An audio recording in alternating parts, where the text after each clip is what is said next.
Hi, we're Boozy Bakers and we're bringing you the 12 Days of Christmas countdown, where we'll be baking lots of lovely treats and goodies and gifts really that you can use and enjoy during Christmas. So cheers Mum. Cheers my to Mum you. Karen and I'm Michelle. And Mum, what are we baking today? I did have to think about it for a minute, but we're doing white chocolate lemon truffles. Yeah. I think that doesn't really explain it either, does it? White chocolate and lemon truffles. So we're going to be using coconut in that as well. I think they're reminiscent of snowballs. I think so. I think that's what is nice about it for Christmas. And they're a bit different. They are. You can do it with the normal chocolate and all that kind of stuff, but we just thought, yeah, these are Let's give it a bit of a difference. Yeah, little twist. You're going to need 250 grams of white chocolate. Now, I buy the Belgian chocolate Calibut. So if you don't have anything, which is tiny little buttons, then I would say get just a normal bar of chocolate and give it a good chop up. Yeah. You want little pieces. Yeah. It doesn't need to be fancy like this one. No, not at all. And then I've got 60 millilitres of really hot cream that I've just blitzed in the microwave, which I'm just going to pour in. I like this kind of recipe. Nice and easy. Well, yeah, it is. I think if you look for cookie recipes, chocolate truffle recipes, you can get some which are all singing, dancing, must do this, must do that, and refrigerate overnight, and then.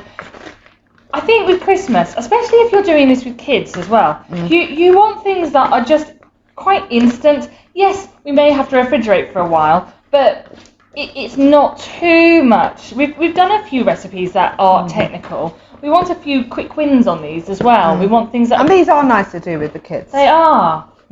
Although this is a slightly more grown-up flavour, I expect. Now, if you find when you put the cream in, I mean, give it a chance. But if you find that it's not been hot enough to melt your chocolate, we may have that issue because we've had the cream on the side whilst we've prepared. So if you do have that problem, just do a small burst. Make sure that your bowl is heat proof and do a small burst in the microwave for 30 seconds at a time. It won't need much with the liquid in to melt this. And the trick to making this quickly is to not heat it too much. Yeah, you don't want it going right up to boiling point because then it's got to come all the way down again. Yeah. No, the thinner you make it. And again, a lot of those recipes that you can see, they'll say boil this and then cool it and then freeze it. You don't want to boil chocolate. No. So I'm going to just scrape those off and I'm going to put ours in the microwave for 30 seconds and then give it a stir. If it's got lots and it's not willing to melt down, another 30-second burst. But I don't think you'll want any more than that, and I think 30 seconds is probably enough. So we'll come back in a second once we've done that. Okay, so that's had 30 seconds in the microwave, and that is plenty. I think 20 seconds and that would have probably all melted, but certainly 30 seconds, no problem. So now we're going to add 45 grams of desiccated coconut to the mix, like so. And we're also going to add the juice of, no, not the juice, the zest even, of a lemon. But like I was hitting you then. So I would probably go for the zest of a whole lemon. Oh, that smells good, doesn't it? Yeah, I think the smell of lemon, and it will cut through the white chocolate as well quite nicely. That'd be lovely, and the coconuts. It'd be like a Caribbean Christmas. Yeah.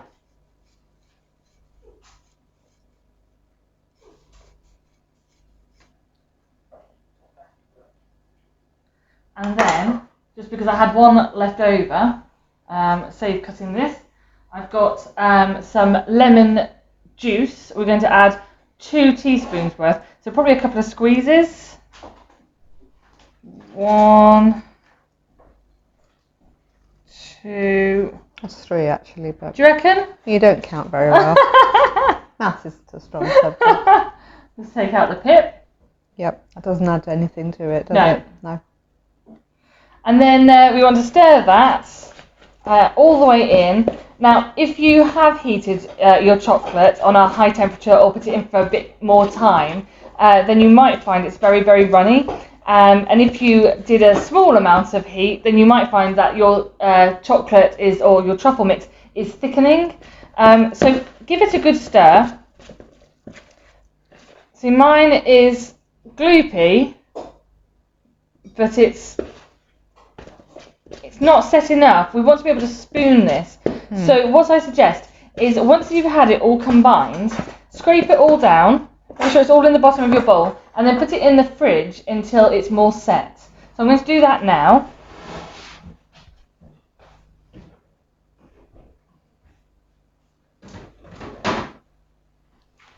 And then whilst that's doing, sorry, I'll do that again.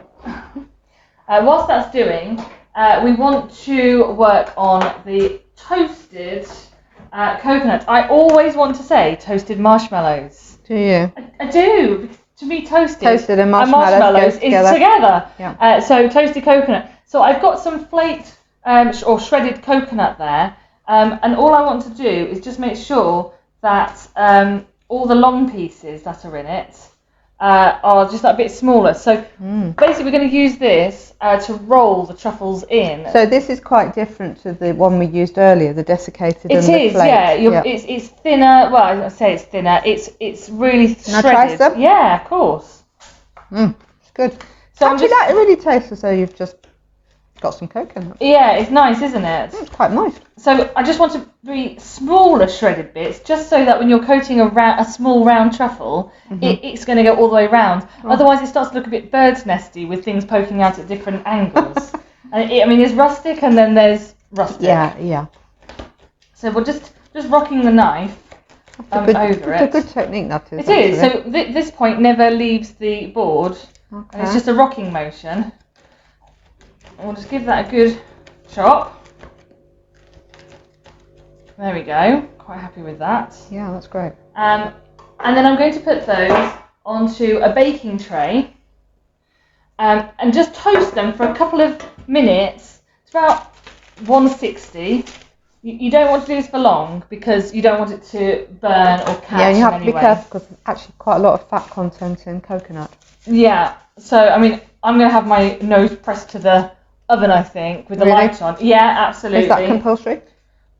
No, it's a me style, but Okay. I think it's a bit, like the Great British Bake Off, where I've you seen promise them not to doing be the baker that does that. That would be me. Yeah. But they're always on their knees, but you wouldn't be able to see them with your ovens. No, mine's are a bit higher, which is good. So I'm going to put these in for a couple of minutes and toast them, and then bring them out and just ready to cool. And then hopefully by the time these are cold, the truffles will be cold enough that we can roll them. And I'll have finished chewing this coconut. You will? Is he still... Just wash it down with a bit of sparkling there. Yeah, I think I need to. Okay, we'll see you in a minute. See ya. We're back and our chocolate is pretty set. So we've got teaspoons at the ready. We've got our toasted coconuts ready to go. So that's all nice and cold now. So what we need to do is make... Mum's got the hiccups, so she's really struggling. Nothing to do with the bubbles she's drinking, of course. So what we're going to do is get... I think they'll go when you've eaten a bit of one of these. Okay. So get a teaspoon, like a heaped teaspoon. But that's a very heaped. Yeah. Well, is that too big as a... Oh, probably is actually. Yeah, I think it is. A normal sized teaspoon. Roll it. They are going to melt a bit. Like that? Oh, they do melt. They melt quite quickly, actually. They do. And then roll it. Ooh. I'm not rolling it. I'm just going over the top with it. Grab it. Yeah, you could grab it. Pour it on top. Actually, we could add a bit of desiccated just to cover up the little bits as well, couldn't we? Oh my goodness. I know, I'm adding. But just to do the... Actually, that's good. I think that is working quite nicely, isn't it? Yep. Just for the little bits. Yep. And then pop them on the... Now, if you do find, like we've had the ovens on quite a bit, so if you do find that the chocolate is melting quite quickly, keep your hands cold. Maybe have some ice to hand to to pop your hands on. But you could always put it back in the fridge and then bring it out a minute longer and just keep chilling it down. There we go. I don't know, Mr. Boozy Bakers, can they see our finished truffles? If not, we will share those with you. They are a long way away. I can hardly reach. Sorry. You can see the, you can see the Just about to see them. Yeah, when you come to rolling, you really don't want to spend too long doing that because it goes very greasy in your hands. It feels like an amazing hand cream. Well, you know what? It probably is, isn't it? It's all the butters in that. I don't know. Yeah, I think white chocolate is the butter part of the cocoa bean, isn't it? I have no Are you idea. sure, Mr. Boozy Baker, you're full of good knowledge. Am I right? What did you just say? No, I I think think she's making it up. No, I don't think so. I think white chocolate is like the butter part of the bean. Right. And then I think you've got the seeds. I think the white chocolate is the butter part of the pod. Mm-hmm. And I think I went to Cadbury's World. And that explains everything. Well, that qualifies Yeah, it. I get a certificate and all sorts. And then I think that the pods are the dark chocolate. Right. And then you add more cream and sugar to get your milk chocolate. Mm-hmm. And then this new ruby chocolate. Yeah, the pink chocolate. Mm-hmm. Have you heard of that one? It's new. You're going to see it everywhere now. Kit Kat used it too. It's not, honestly. Empty. And you can get ruby chocolate. And I think that is something to do with like, is it Plith? I think. What's it called? Is it Plith? I don't know what you're talking about. Mr. Boozy Baker, help me. You're using my spoon now. It's another part of the chocolate anyway, and it's recently been started to be used in the process. Honest, look it up. I'm right. Okay. Mr. Boozy Baker, I think, is on it. Either that or he's checking the football results. But I think he's just hiding. I think we might be struggling a bit with temperature now in this room. Yeah. I think we might have made these a little big. We might. Yeah. If you want little ones, think more pearly sized ones would have been better. then do make them smaller. We might have got a bit carried away. Yeah, I think we might have done. It's a bit of a 2-bite truffle, isn't it? Yeah. Yeah. Well, I always think of truffles as being quite big anyway, but maybe, yeah, we probably did go a bit big. White chocolate is made from cocoa butter, sugar, milk solids, and sometimes vanilla. Yeah, see? It's the cocoa butter. And What's ruby chocolate made out of? Because I think that's like the... Is it Plith? Is that what you call... I keep asking. Like, in a pumpkin, you've got the seeds, and you've got the skin, and then you've got all the stringy bits. Pith. That's it. I think the ruby bit's the pith. Cliff. Honestly. She did go to school. Oh, Mr. Boozy Baker's looking it up. I'm feeling quietly confident now because I was right with the white chocolate bits. Told you, I went to Cadbury's World. Oh, well, that qualifies. Although they didn't, I don't think they explained the ruby chocolate to me. That's just my own bit of research that I did. I like to be informed with my chocolates. I can't reach. I'll just throw it. Just lob it. Don't you think these are like snowballs though? Yeah, they are if you throw it. Chocolate is made from ruby cocoa beans. You're right there. Do you want to move the Now, spoon does out? that mean ruby is a type of cocoa bean? Ruby chocolate is made from unfermented cocoa beans of Brazil Lagos. Oh, it's a particular type of bean for the ruby which one. can have a There. natural red So colour. I was wrong with the plith bits or the pith. I'll just drink my prosecco. Go on then. But yeah, so this is white chocolate. It's probably quite good for you. It's a bit sticky though, because I suppose it's got the sugar in. Right. You done that? You coated that one? This one's going to be really coated. It looks good. Yeah. I think we've definitely done like a natural exfoliation on our hands. Right, so I will show those to you. There you go. What I'm going to do is put those in the fridge just to set a bit more, and then we'll bring them out on a plate and show them to you when they're all done. So happy rolling, and we will see you soon. And we are back with our finished white chocolate and lemon truffles and a cup of coffee. So we're going to try one. I think we're right that we could have made these a bit smaller. Could have half each. Should we have half each? Go on then. Yeah, these are sharing truffles. There you go. Thank you. Oh. Mmm. Yeah, they're very nice. difficult to talk now. I think that toasted coconut over the outside